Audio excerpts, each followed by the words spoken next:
पुरी सहर पुरी बालिका उच्च इंग्राजी विद्यालय रे प्रधान शिक्षयित्री पुष्पश्री पट्टनायक अध्यक्षतार छात्री मानक परिवार सदस्य मानक सहित एक आलोचना चक्र अनुष्ठित होगा सहित विद्यालय कमिटी पर नूतन सदस्य चयन करा जायथिला।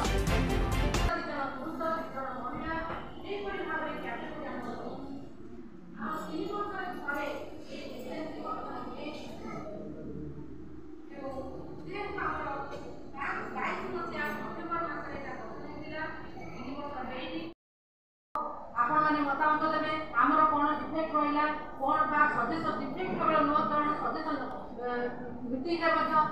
कहीपर एमती पढ़ाले पिलार एवं विद्यालय उन्नति पाई स्कूल परिचालना कमिटी गोटे गठन कर अभिभावक मानक नहीं गोटे कमिटी गठन कराउची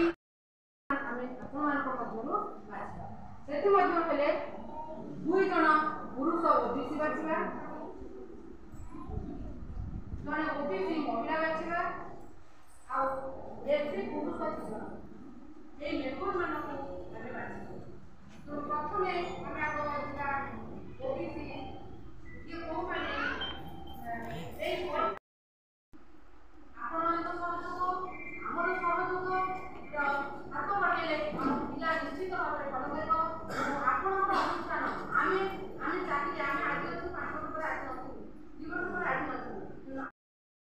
बहुत योग भल करे ध्यान सहित योग योगरे से नेशनल लेवल जाइतिला तमिलनाडु कर्नाटक मणिपुर जाई से प्राइज आनी से आम स्कूल गर्व तेणु ताकू वर्तमान आम संबर्धना दि जाऊँगी विषय टिके कौन जाइए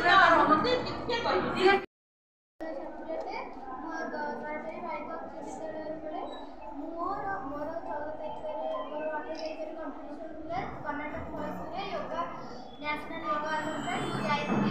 एवं से कि हमर ओडिसा 4 पोजीशन पाई हमको एवं हमको जेते प्राइज देले एवं आउरी भल करिया पे हमको उपदेश दिछकी एवं मो गवर्नमेंट गर्ल्स हाई स्कूल प्रधान शिक्षयित्री पुष्पश्री पट्टनायक OS2 एवं आज मु अभिभावक मानकर एक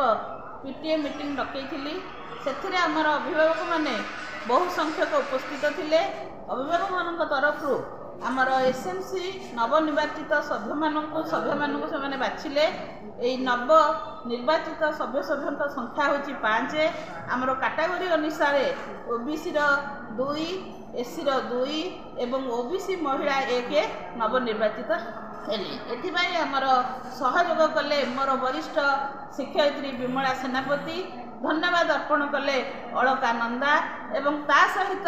अनुष्ठान समस्त शिक्षयित्री माने एवं एसएमसी रिप्रेजेंटेटिव सुजाता चक्रवर्ती एवं अन्य शिक्षयित्री मानकर समस्त सहयोग रे आजिर ई पीटीए मीटिंग टी संपूर्ण हैला एथिपाई मु मध्य उपस्थित थिबा समस्त सभ्या अभिभावक मान पुरी रमेश साहू को रिपोर्ट न्यूज उपांत खबर।